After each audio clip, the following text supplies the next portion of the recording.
I was in high school, a lot of my friends around me, I wasn't hanging out with good friends. I wasn't hanging out with Christian guys. And at the time, I don't know if I totally realized it. And the people around me, I've given my keys to my life.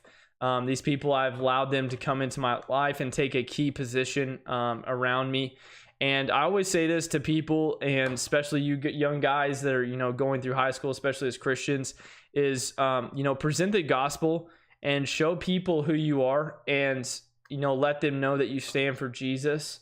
And those people need to understand something, that if they're not going to follow Jesus and you're willing to follow Jesus, if they're not willing to follow you and follow Jesus, you need to get away from them. And I had a real conversation with some of the people around me because I cared about them. It's not because I hated them. It's not because I didn't like them because they weren't Christians. But the whole point is to build me up.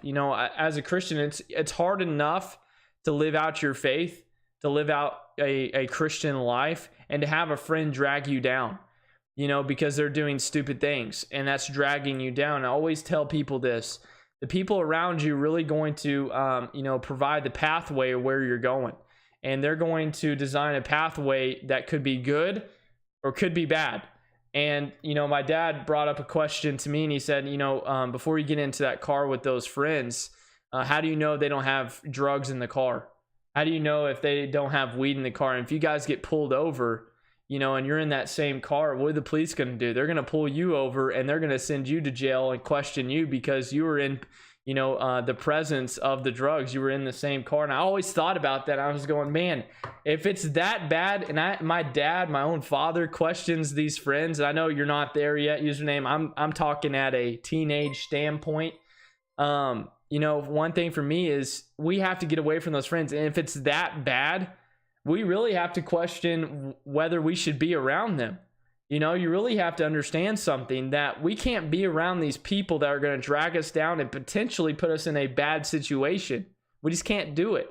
And if you can get that at a younger age and you can understand that, you're going to be better for it. And I know it's hard. I know it's hard to leave your friends, and you think that they're your friends, but at the end, everybody goes to college. Everybody separates. I just want to, be honest with you guys. Everybody kind of just goes their own way in life when you graduate high school. And some of those high school buddies won't even be around. And if they're not your true friends and they're not following Jesus, they definitely won't be around. And especially as a Christian, you got to be careful who you hang out with and where you give your life keys to, and to open up your heart to their friendship. You got to be careful.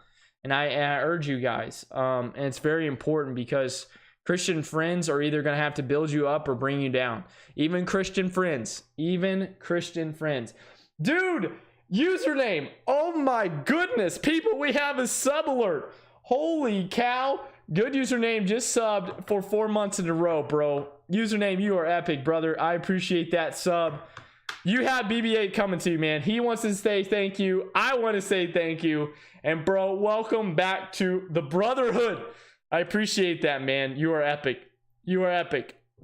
But yeah, if they won't let you be who you want to be, they aren't your true friends. That's the truth. And it's the honest truth.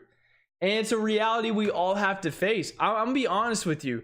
I cut the ropes with the friends that were mediocre. I had a guy that I went to youth camp with and to youth group with, and the whole time that we were friends, I was wondering why he was there. And it finally dawned on me one day that, is he there for Jesus or is he there for the girls? Okay, so this guy that I was hanging out with the whole time, he ditched me and he was there for the girls.